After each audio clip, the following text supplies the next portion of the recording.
5월의 어느 토요일 오후 은희의 저택에는 봄볕이 따스하게 내리쬐고 있었다. 50대 중반의 은희는 거실을 정리하며 딸 수진이 데려온다는 약혼자를 기다리고 있었다. 28살 딸이 드디어 좋은 사람을 만났다며 들떠있던 모습이 떠올랐다. 은희는 오랜만에 설레는 마음으로 음식을 준비하고 집안을 꾸몄다. 초인종이 울리고 현관문이 열렸다. 수진이 환한 미소로 들어섰고 그 뒤로 정장 차림의 남자가 따라 들어왔다. 순간 은희는 손에 들고 있던 찻잔을 떨어뜨릴 뻔했다. 그 남자의 얼굴 마이너스 30년이라는 세월이 흘렀지만 그녀는 단번에 알아볼 수 있었다. 도현. 대학 시절 자신의 첫사랑이었던 그 남자가 딸의 약혼자로 서 있었다. 어머님 처음 뵙겠습니다. 저는 강도현이라고 합니다. 그의 목소리는 30년 전보다 낮고 침착했지만 그 특유의 따뜻한 음색은 여전했다. 하지만 은희가 포착한 것은 그의 입가에 스친 묘한 미소였다. 그것은 단순한 예의 바른 미소가 아니었다. 무언가 알고 있다는 듯한 계산된 듯한 표정이었다. 은희는 가까스로 평정을 되찾고 악수를 청했다. 어서 오세요. 수진이가 많이 얘기했어요. 그의 손을 잡는 순간 30년 전의 기억이 홍수처럼 밀려왔다. 대학 캠퍼스의 벚꽃길, 도서관에서의 첫 만남, 비 내리는 날 나는 첫 키스. 그리고 그들을 갈라놓은 그 끔찍한 날. 식사 시간 내내 은희는 평온한 척 연기했지만 도현과 시선이 마주칠 때마다 심장이 요동쳤다. 그 역시 아무렇지 않은 듯 수진과 대화하며 웃었지만 가끔 은희를 바라보는 그의 눈빛에는 형언할 수 없는 감정이 담겨 있었다. 그것은 그리움인가, 원망인가, 아니면 다른 무엇인가. 수진은 두 사람의 미묘한 긴장을 전혀 눈치채지 못했다. 엄마, 도현 오빠 정말 좋은 사람이지? 우리 결혼 축하해줘. 딸의 순수한 미소를 보며 은희는 가슴이 찢어지는 듯 했다. 도현이 돌아가고 나서 은희는 거울 앞에 섰다. 50대의 자신을 바라보며 중얼거렸다. 이건 우연일까 아니면 불길한 예감이 온몸을 휘감았다. 그날 밤 은희는 잠을 이루지 못했다. 은희는 새벽부터 서재에 앉아 노트북을 켰다. 떨리는 손으로 강도현을 검색했다. 화면에는 그의 화려한 경력이 펼쳐졌다. 현재 대기업 한성그룹의 전략이사, MBA 학위, 여러 해외 프로젝트 성공 사례. 사회적으로 성공한 엘리트 남성의 전형이었다. 하지만 은희가 찾은 것은 그의 성공담이 아니었다. 그녀는 더 깊이 파고들었다. 오래된 신문 기사들을 찾아냈다. 30년 전의 기억이 생생하게 되살아났다. 당시 그녀와 도현은 대학 3학년이었다. 도현은 가난한 집안 출신이었지만 똑똑하고 성실했다. 은희는 재벌가의 외동딸이었다. 두 사람의 사랑은 아름다웠지만 그녀의 아버지는 결코 허락하지 않았다. 졸업 후 도현은 은희의 아버지 회사에 취직했다. 실력으로 인정받아 빠르게 승진하던 중 은희의 아버지는 그를 불렀다. 내 딸과 헤어지지 않으면 너와 내 가족을 망가뜨리겠다. 도현은 거절했다. 그 결과는 참혹했다. 회사에서 쫓겨났을 뿐 아니라 그의 아버지가 운영하던 작은 공장은 갑작스러운 대출 회수로 파산했다. 도현의 가족은 하루아침에 모든 것을 잃었다. 은희는 그 사실을 나중에야 알았다. 아버지를 찾아가 울며 매달렸지만 이미 도현은 사라진 뒤였다. 연락도 닿지 않았다. 은희는 아버지가 정해준 남자와 결혼했고 수진을 낳았다. 하지만 평생 도현에 대한 죄책감을 안고 살았다. 밤마다 그가 얼마나 힘들었을지, 자신을 얼마나 원망했을지 생각하며 눈물을 흘렸다. 그리고 이제 그는 돌아왔다. 성공한 모습으로, 그것도 자신의 딸의 약혼자로. 운명은 이렇게 잔인하게 돌아오는 걸까? 은희는 가슴을 부여잡았다. 이것이 단순한 우연일 리 없었다. 30년이라는 세월, 수많은 사람들 중에서 하필 자신의 딸을. 도현이 수진에게 접근한 것은 의도적이었을 것이다. 하지만 그 이유는 무엇인가? 사랑인가 복수인가? 은희는 오래된 사진첩을 꺼냈다. 젊은 날의 도현과 자신이 웃고 있는 사진. 그의 눈빛은 그때처럼 순수하고 따뜻했다. 하지만 어제 본 도현의 눈에는 다른 무언가가 있었다. 차갑고 계산적이고 위험한 무언가. 은희는 결심했다. 딸을 지키기 위해서라면 무엇이든 할 것이다. 설령 그것이 과거의 사랑과 맞서는 일이라 해도. 결혼 준비가 본격화되면서 도연은 점점 더 자주 은희의 집을 방문했다. 수지는 예비 신랑이 자주 오는 것을 당연하게 여겼지만 은희에게 그것은 고문과 같았다. 도연은 수진 앞에서는 완벽한 약혼자였다. 다정하고 배려심 깊고 미래에 대한 구체적인 계획을 가진 남자. 하지만 수진이 자리를 비울 때마다 도연은 변했다. 차 한잔 하시겠어요, 어머님? 그의 목소리에는 미묘한 아이러니가 섞여 있었다. 주방에서 둘만 있을 때 그는 작은 목소리로 물었다. 그땐 왜 나를 버렸어요? 은희는 손이 떨렸다. 도현 씨, 그건. 아, 죄송해요. 제가 실례했네요. 그는 다시 공손한 표정으로 돌아갔다. 어느 날 저녁 도현은 은희에게 말했다. 우리 수진이는 어머님과 많이 닮았어요. 특히 그 차가운 눈빛까지도. 은희는 가슴이 철렁했다. 그것은 칭찬이 아니었다. 비난이었다. 도현은 계속했다. 아름답지만 차갑고 사랑스럽지만 잔인할 수 있는 그런 눈빛이요. 은희는 아무 말도 할 수 없었다. 밤마다 은희는 악몽에 시달렸다. 젊은 시절의 도연이 빗속에서 자신을 부르는 꿈, 그의 가족이 쓰러지는 모습, 그리고 현재의 도연이 차가운 미소를 지으며 다가오는 환상. 그녀는 매일 아침 식은땀을 흘리며 깨어났다. 은희는 도연의 행동을 관찰하기 시작했다. 그는 수진에게 진심으로 다정한가 아니면 연기하는 것인가. 어느 날 그녀는 도연이 수진을 바라보는 표정을 포착했다. 그것은 사랑이 아니었다. 연구하듯 분석하듯 바라보는 눈빛이었다. 마치 체스판의 말을 보듯. 은희는 오싹한 전율을 느꼈다. 수진아, 엄마가 할 말이 있어. 은희는 여러 번 딸을 불렀지만 매번 입을 다물었다. 무슨 말을 해야 할까? 내 약혼자는 엄마의 옛 연인이야? 그는 복수하러 온 것 같아? 딸은 믿지 않을 것이다. 오히려 엄마가 질투한다고 생각할지도 모른다. 도연의 손길이 점점 대담해졌다. 어느 날 복도에서 마주쳤을 때 그는 은희의 손목을 가볍게 잡았다. 조심하세요, 어머님. 계단이 가파르니까. 그의 손은 뜨거웠다. 30년 전처럼. 하지만 그 손끝에서 은희가 느낀 것은 따뜻함이 아니라 위험이었다. 그의 눈에는 사랑이 아닌 집착이, 애정이 아닌 복수가 스며 있었다. 은희는 알았다. 이 남자는 그녀를 무너뜨리기 위해 왔다. 그리고 그 과정에서 수지는 단지 도구일 뿐이다. 어느 일요일 오후 은희는 기회를 잡았다. 도현과 수진이 결혼식장 답사를 간 사이 그가 서재에 두고 간 가방이 있었다. 은희는 망설였지만 딸을 지키기 위해서라면 어쩔 수 없었다. 가방을 열고 노트북을 꺼냈다. 다행히 잠금이 걸려 있지 않았다. 아니, 이것은 다행이 아니었다. 마치 의도적으로 열어두고 간 것처럼 느껴졌다. 파일을 하나씩 열어보던 은희는 숨이 멎었다. EH그룹 내부 비리. PDF라는 파일명.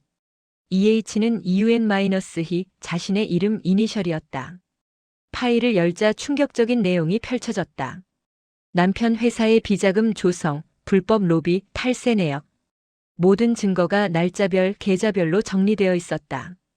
이것이 언론에 공개되면 회사는 물론 가족 전체가 무너질 자료였다. 다른 폴더에는 더 충격적인 것들이 있었다. 복수 계획이라는 제목의 문서. 1단계 딸과 접근. 2단계 가족 신뢰 획득. 3단계 내부 정보 수집. 4단계 스캔들 폭로. 5단계 파산. 구체적이고 치밀한 계획이었다. 그리고 마지막 줄에는 이렇게 적혀 있었다. 은희, 당신이 내게 한 것처럼 나도 당신의 모든 것을 빼앗겠다. 은희는 무너져 내렸다. 수진과의 결혼은 처음부터 거짓이었다. 사랑은 없었다. 오직 복수만 있었다. 그는 30년간 이 순간을 준비해왔다. 성공하고 올라가고 힘을 키워서 은희에게 돌아온 것이다. 찾으셨나요? 뒤에서 도연의 목소리가 들렸다. 은희는 소스라치게 놀라 돌아봤다. 도연은 문 앞에 서서 차갑게 미소 짓고 있었다. 일부러 두고 갔어요. 어머님이 보시라고. 그는 천천히 다가왔다. 놀라셨어요? 30년이면 충분한 시간이죠. 복수를 계획하기에. 왜 수진이를? 은희는 떨리는 목소리로 물었다. 도현은 냉소했다. 왜요? 당신이 가장 소중히 여기는 것을 빼앗기 위해서요. 당신이 내게서 모든 것을 빼앗았듯이. 그의 눈에는 30년간 쌓인 분노와 원한이 타오르고 있었다. 내 아버지는 파산 후 자살했어요. 어머니는 충격으로 치매에 걸렸고, 나는 거리에서 잠을 자며 대학을 포기했죠. 도현의 목소리는 차가웠다. 당신이 편하게 재벌가 마님으로 살 동안 나는 지옥을 살았어요. 이제 내 차례예요. 당신이 내 삶을 망쳤듯 나는 당신 가족을 무너뜨릴 거예요. 도현 씨, 제발. 은희가 울먹였다. 나를 버려도 좋아요. 하지만 그의 말은 건드리지 마세요. 수진이는 아무 죄도 없어요. 도현은 고개를 저었다. 당신도 아무 죄 없었어요. 하지만 당신 아버지의 죄로 우리 가족이 망했죠. 이게 바로 그 논리예요, 어머님. 그는 노트북을 닫고 나갔다. 은희는 바닥에 주저앉아 울었다. 도현은 복수를 실행하기 시작했다. 하지만 예상치 못한 일이 일어났다. 은희와 가까이 있을수록 그의 마음이 흔들리기 시작한 것이다. 어느 날 밤 은희가 혼자 거실에서 옛 사진을 보며 울고 있는 모습을 봤다. 그것은 30년 전 두 사람이 함께 찍은 사진이었다. 도현의 가슴이 찢어지는 듯 아팠다. 며칠 후 비가 내리는 밤이었다. 도현은 테라스에서 담배를 피우고 있었고 은희가 나타났다. 도현 씨. 미안해요. 정말 미안해요. 은희는 울먹이며 말했다. 그때 내가 더 강했어야 했어요. 아버지한테 맞서야 했어요. 당신을 지켰어야 했는데. 도현은 돌아서지 않았다. 이제 와서 그 말이 무슨 소용이에요. 알아요. 용서받을 수 없다는 거. 은희가 그의 옆에 섰다. 하지만 알아줬으면 해요. 난 단 하루도 당신을 잊은 적이 없어요. 평생 죄책감에 시달렸어요. 행복한 척 살았지만 내 마음은 늘 그날 그 자리에 멈춰 있었어요. 비가 두 사람을 적셨다. 도현은 천천히 그녀를 바라봤다. 은희의 얼굴에는 세월의 흔적이 있었지만 여전히 아름다웠다. 그녀의 눈에 고인 눈물이 빗물과 섞여 흘러내렸다. 순간 도현은 손을 뻗어 그녀의 뺨을 닦아줬다. 당신을 미워하려고 왔는데. 그의 목소리가 떨렸다. 왜 이렇게 아픈 걸까요? 두 사람은 마주보며 서 있었다. 30년이라는 시간이 한순간에 사라지는 듯 했다. 도현은 그녀를 끌어당겼고 은희는 그의 품에 안겼다. 이러면 안 되는데. 은희가 속삭였다. 알아요. 도현도 대답했다. 하지만 둘은 떨어지지 않았다. 그날 밤 이후 두 사람은 더욱 괴로워했다. 도현은 복수 계획을 실행해야 했지만 은희의 눈을 볼 때마다 주저했다. 은희는 딸을 지켜야 했지만 도현에게 끌리는 자신을 막을 수 없었다. 사랑이 죄라면 이건 버리겠지. 은희는 매일 밤 중얼거렸다. 둘은 서로를 피하려 했다. 도현은 회사 일에 몰두했고 은희는 자선 활동에 더 많은 시간을 쏟았다. 하지만 피할수록 그리움은 커졌다. 밤마다 둘은 각자의 방에서 서로를 생각하며 잠 못 이루었다. 어느 날 복도에서 마주친 두 사람은 말없이 서로를 바라봤다. 그 거리가 더 뜨겁게 느껴졌다. 도현은 깨달았다. 자신의 복수는 은희를 무너뜨리는 것이 아니라 자신을 파괴하는 것이라고. 은희 역시 알았다. 이 사랑은 이미 죄와 눈물로 뒤섞여 있고 끝은 비극일 수밖에 없다고. 하지만 멈출 수 없었다. 사랑은 이성이 아니라 본능이었으니까. 결혼식이 일주일 앞으로 다가왔다. 은희는 마지막 희망으로 도현을 찾아갔다. 그의 사무실에서 둘만의 대화를 나눴다. 제발 수진이만은 놔줘요. 나를 버려도 좋으니. 도현은 창밖을 보며 말했다. 너무 늦었어요. 이미 모든 게 준비됐어요. 도현 씨, 당신도 느꼈잖아요. 우리 사이에 아직. 은희가 다가갔다. 도현은 그녀를 밀어냈다. 그게 더 아프다는 걸 모르세요? 당신을 사랑하면서 복수해야 하는 이 괴로움을. 그는 소리쳤다. 하지만 멈출 수 없어요. 30년을 이 순간을 위해 살았는데 결혼식 전날 밤 폭풍이 몰아쳤다. 새벽 5시 모든 언론사에 동시다발적으로 제보가 들어갔다. EH그룹 비자금 스캔들, 재벌 일가의 불법 로비, 탈세 혐의. 오전 9시 뉴스 속보로 터져나왔다. 검찰이 즉시 움직였고 은희의 남편은 긴급 체포됐다. 수지는 TV 뉴스를 보며 충격에 빠졌다. 이게 무슨 일이야? 그녀는 도현에게 전화를 걸었다. 오빠 봤어? 우리 아빠가. 도현은 차갑게 대답했다. 알고 있어. 뭐? 알고 있다니 무슨 소리야? 내가 제보했어. 모든 증거를 언론에 넘긴 사람이 나야. 수지는 멍해졌다. 왜? 왜 그런 짓을? 도현은 담담하게 말했다. 너희 어머니가 내 인생을 망쳤으니까. 이게 복수야. 미쳤어? 나랑 결혼하는 게 복수였다고? 수지는 울먹였다. 처음부터 거짓말이었어? 날 사랑한 적도 없어? 도현은 침묵했다. 그 침묵이 답이었다. 수지는 약혼 반지를 벗어 던졌다. 썩을 인간. 그녀는 집으로 달려갔다. 은희는 거실에 무릎 꿇고 앉아 있었다. 경찰이 집을 수색하고 있었다. 엄마. 수진이 소리쳤다. 이게 다 뭐야? 도현 오빠가. 복수라고. 은희는 천천히 딸을 바라봤다. 눈물이 흘러내렸다. 수진아. 엄마가 할 말이 있어. 뭔데? 그 사람. 내 아빠가 아니라 엄마의 첫사랑이었어. 순간 시간이 멈춘 듯 했다. 수지는 비틀거렸다. 뭐? 라고? 은희는 30년 전의 이야기를 모두 털어놨다. 도현과의 사랑, 아버지의 반대, 도현 가족의 파산, 모든 것을. 수지는 믿을 수 없다는 표정으로 엄마를 바라봤다. 그럼 나는 그냥 복수의 도구였어? 미안해. 엄마가 지켜주지 못해서. 수지는 비명을 지르며 방으로 뛰어갔다. 은희는 바닥에 주저앉아 울었다. 모든 것이 무너졌다. 가족도 사랑도 미래도. 복수는 성공했다. 도현은 이겼다. 하지만 그 승리가 그를 행복하게 할까? 아니면 그 역시 파괴될 것인가? 며칠간 수지는 집을 나가 친구 집에 머물렀다. 은희는 딸에게 수없이 전화했지만 받지 않았다. 남편은 구속됐고 회사는 파산 직전이었다. 언론은 매일 은희 가족을 공격했다. 은희는 모든 것을 잃었다. 하지만 가장 아픈 것은 딸이었다. 어느 날 밤 은희는 결심했다. 도현을 찾아갔다. 그의 아파트 앞에서 기다렸고 새벽에 그가 나타났다. 왜 왔어요? 도현은 지쳐 보였다. 복수에 성공했지만 그 역시 행복해 보이지 않았다. 복수는 이제 끝내요. 은희가 말했다. 제발 그 애만은 놔줘요. 더 이상 수진이를 괴롭히지 마세요. 그 아이는 당신의 복제예요. 도현이 냉소했다. 당신이 가진 모든 것을 부숴야 내 복수가 끝나요. 은희는 코트 안에서 무언가를 꺼냈다. 총이었다.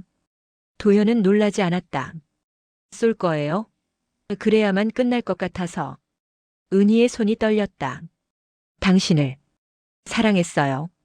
지금도 사랑해요. 하지만 내 딸을 지키기 위해서라면 이걸 끝낼 거예요. 도현은 천천히 그녀에게 다가갔다. 그럼 쏴요. 어차피 나는 이미 죽은 목숨이에요. 30년 전에 그는 은희의 손을 잡고 총구를 자신의 가슴에 댔다. 하지만 알아요? 당신이 나를 쏴도 수지는 당신을 용서하지 않을 거예요. 결국 당신은 모든 걸 잃는 거죠. 알아요. 은희가 울먹였다. 하지만 그게 내가 받아야 할 벌이에요. 30년 전에 당신을 지키지 못한 벌. 그녀의 눈물이 흘러내렸다. 미안해요, 도현아. 정말 미안해. 순간 도현의 눈에도 눈물이 고였다. 나도 미안해요. 그의 목소리가 떨렸다. 당신을 이렇게까지 몰아붙이고 싶지 않았어요. 하지만 멈출 수가 없었어요. 두 사람은 서로를 바라보며 울었다. 30년의 원망과 그리움이 눈물로 쏟아졌다. 바로 그때 총성이 울렸다. 하지만 총알은 도현이 아닌 창문을 향했다. 유리가 산산이 깨졌다. 은희는 총을 창밖으로 던졌다. 살아요. 우리 둘 다. 그녀가 말했다. 하지만 이제 정말 끝이에요. 복수도 사랑도. 도현은 바닥에 주저앉았다. 피는 흐르지 않았지만 그의 마음은 피를 흘리고 있었다. 은희는 돌아서 걸어갔다. 뒤돌아보지 않았다. 그날 밤 둘은 각자의 방식으로 무너졌다. 사랑은 복수가 되었고 복수는 자멸이 되었다. 며칠 후 은희는 경찰서를 찾았다. 제가 모든 비리를 주도했습니다. 그녀는 거짓 자백을 했다. 남편을 구하기 위해서가 아니었다. 딸에게 최소한의 미래를 남겨주기 위해서였다. 도현은 그 소식을 듣고 달려갔지만 이미 늦었다. 은희는 구속됐다. 면회실에서 두 사람은 유리를 사이에 두고 마주 앉았다. 왜 이런 짓을? 도현이 물었다. 당신이 내게 준 마지막 선물이에요. 은희가 미소 지었다. 복수의 기회. 이제 당신은 자유로워요. 더 이상 과거에 매이지 않아도 돼요. 도현은 고개를 저었다. 미쳤어. 우리 둘 다. 그는 웃었다. 슬픈 웃음이었다. 은희도 따라 웃었다. 사랑이 이렇게 아픈 거였네. 그녀가 속삭였다. 면회 시간이 끝나고 두 사람은 각자의 길로 돌아갔다. 하지만 둘 다 알고 있었다. 이것이 진짜 끝은 아니라는 것을. 3개월 후 은희는 병원 침대에 누워 있었다. 교도소에서 쓰러진 것이다. 과로와 스트레스로 인한 심장 질환. 의사는 고개를 저었다. 길어야 6개월입니다. 수지는 그제야 병원으로 달려왔다. 3개월간 엄마를 외면했던 죄책감이 밀려왔다. 엄마. 수진이 은희의 손을 잡았다. 미안해. 내가 너무 화가 나서. 은희는 미소 지었다. 괜찮아. 엄마가 미안해. 너를 지키지 못해서. 모녀는 오랜만에 서로를 껴안고 울었다. 밖에서 지켜보던 간호사들도 눈물을 훔쳤다. 며칠 후 수지는 도현을 찾아갔다. 그는 회사를 그만두고 작은 사무실에서 일하고 있었다. 왜 왔어? 도현은 수진을 보며 괴로워했다. 엄마가 얼마 못 산대. 수진의 목소리가 떨렸다. 그래도 당신한테 할 말이 있대. 도현은 병원으로 달려갔다. 은희는 창밖을 보고 있었다. 왔어요? 그녀가 돌아봤다. 30년의 세월과 3개월의 고통이 그녀를 많이 늙게 했다. 하지만 눈빛만은 여전히 맑았다. 들었어요. 당신이. 도현의 목소리가 막혔다. 앉아요. 은희가 손짓했다. 도현은 침대 옆에 앉았다. 은희가 그의 손을 잡았다. 사랑했어요, 도현아. 30년 내내. 나도요. 도현이 대답했다. 그래서 더 아팠어요. 복수하면서도 당신을 사랑했으니까. 이제 용서해 줄래요? 은희가 물었다. 나를. 그리고 당신 자신을. 도현은 고개를 숙였다. 눈물이 떨어졌다. 용서. 할 수 있을까요? 해야 해요. 우리 둘 다 너무 오래 아팠잖아요. 수진이 문을 열고 들어왔다. 엄마 뉴스 봤어? 그녀는 핸드폰을 내밀었다. 화면에는 충격적인 뉴스가 떠 있었다. 강도현 전 이사 EH그룹 주식 전량 은희 여사 명의로 기부, 모든 복수 계획 철회 및 사과문 발표. 은희는 놀라 도현을 바라봤다. 당신. 왜? 도현은 쓸쓸하게 웃었다. 복수가 끝나면 뭐가 남을까 생각했어요. 아무것도 없더라고요. 당신도 나도 불행해지는 것밖에. 그는 은희의 손을 꼭 잡았다. 이제 진짜 끝내고 싶어요. 복수가 아니라 사랑으로. 은희는 울었다. 수진도 울었다. 도현도 눈물을 흘렸다. 30년의 원망이 마침내 용서로 바뀌는 순간이었다. 고마워요. 은희가 속삭였다. 비로소 편안해지는 것 같아. 한 달 후 은희는 법원에서 모든 혐의를 벗었다. 도현의 증언과 새로운 증거들 덕분이었다. 그녀는 석방됐고 집으로 돌아왔다. 하지만 병은 악화되고 있었다. 도현은 매일 병원을 찾았다. 그들은 30년 전처럼 손을 잡고 이야기를 나눴다. 다시 시작할 수 있었으면. 은희가 말했다. 그때로 돌아가서. 도현은 고개를 저었다. 아니에요. 이 시간도 우리의 사랑이었어요. 아프고 잔인했지만 그래도 사랑이었어요. 은희는 미소 지었다. 맞아요. 사랑은 끝났지만 용서는 남는 거네요. 어느 맑은 가을날 은희는 창밖의 하늘을 바라보며 중얼거렸다. 이제 정말 끝이야. 도연아. 평안해. 수지는 엄마 곁에서 책을 읽어주고 있었고 도연은 복도에서 커피를 사오는 중이었다. 모든 것이 평화로웠다. 하지만 그날 저녁 TV에서 속보가 흘러나왔다. 교도소 호송 중이던 전 EH그룹 회장. 탈주 시도. 아니, 탈주가 아니었다. 화면에는 다른 내용이 떴다. 강도현 씨 의문의 교통사고로 중태. 은희의 손끝이 떨렸다. 병실 문이 열리고 낯선 남자가 들어왔다. 은희 씨? 그는 수사관이었다. 강도현 씨의 사고. 의도적인 것으로 보입니다. CCTV에 당신 남편의 측근이 포착됐습니다. 은희는 숨이 막혔다. 도현이가 어디 있어요? 중환자실입니다. 의식불명 상태고. 수사관이 말을 흐렸다. 은희는 휠체어를 타고 중환자실로 향했다. 유리창 너머로 도연이 누워 있었다. 수많은 기계에 연결되어 있었다. 그녀는 유리에 손을 댔다. 안 돼. 안 돼. 그녀는 울부짖었다. 수진이 엄마를 껴안았다. 엄마 진정해. 살아날 거야. 하지만 의사의 표정은 어두웠다. 다리를 잃었습니다. 그리고 뇌 손상이. 은희는 무너졌다. 며칠 후 도연은 깨어났다. 하지만 다리는 없었다. 그는 천장을 바라보며 웃었다. 결국 이렇게 끝나는구나. 은희가 침대 옆에 있었다. 미안해요. 내 남편이. 도연은 고개를 저었다. 괜찮아요. 이게 우리 인생이에요. 은희는 경찰에 모든 것을 증언했다. 남편의 범죄, 도현을 해치려 한 음모. 그녀는 더 이상 누구도 보호하지 않았다. 남편은 다시 구속됐고 이번에는 살인 미수까지 추가됐다. 은희는 이혼 소송을 제기했다. 엄마, 이제 어떡할 거야? 수진이 물었다. 살아야지. 은희가 대답했다. 나 때문에 다리를 잃은 사람을 위해서라도. 그녀는 매일 도연의 재활을 도왔다. 둘은 더 이상 연인이 아니었지만 그 누구보다 깊은 유대를 나눴다. 1년 후 도연은 의족을 하고 걸을 수 있게 됐다. 은희의 병도 기적적으로 호전됐다. 수지는 새로운 사람을 만나 약혼했다. 모든 게 제자리를 찾아가는 듯 했다.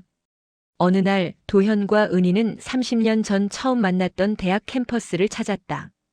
기억나요? 은희가 물었다. 벚꽃이 날리던 날. 도현이 고개를 끄덕였다. 그때 난 당신이 천사인 줄 알았어요. 둘은 벤치에 앉아 과거를 이야기했다. 이제는 아프지 않았다. 추억이었다. 행복했어요.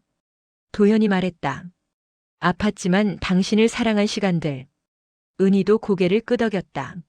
나도요. 이제 진짜 보낼 수 있을 것 같아요. 석양이 캠퍼스를 물들였다. 두 사람은 손을 잡고 앉아 있었다.